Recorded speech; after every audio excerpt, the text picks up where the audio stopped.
ইব্রাহিম আলাইহিস সালামের অপর সন্তান ইসমাঈল আলাইহিস সালামের চ্যানেলে কোনো নবী আসেনি। তো সব নবী যেহেতু ইসমাঈল আলাইহিস সালামের চ্যানেলে না এসে ইসহাক আলাইহিস সালামের চ্যানেলে এসেছে, সবাই ভেবেছিল শেষ নবীও হয়তো এই চ্যানেলেই আসবে, কিন্তু আল্লাহ তাআলা তাদের ধারণাকে নস্যাৎ করে দিয়ে সাইয়েদনা মুহাম্মদুর রাসূলুল্লাহ সাল্লাল্লাহু আলাইহি সাল্লামকে ইসমাঈল আলাইহিস সালামের চ্যানেলে প্রেরণ করেছেন। তাই তিনি বনি ইসমাঈল, তিনি বনি ইসরাইল নন।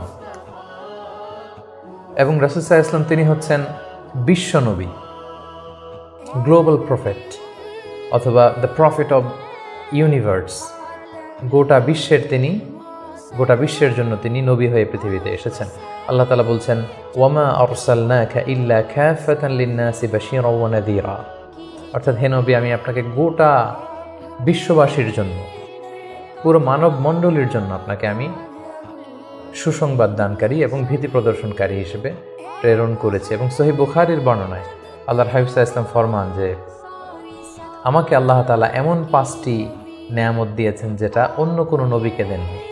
এর মধ্যে একটা হচ্ছে, অন্যান্য সকল নবীকে আল্লাহ তাআলা বিশেষ জনপদের জন্য, বিশেষ জাতিগোষ্ঠীর জন্য নবী করে প্রেরণ করেছেন, কিন্তু আমাকে আল্লাহ তাআলা গোটা মানব মণ্ডলীর জন্য প্রেরণ করেছেন।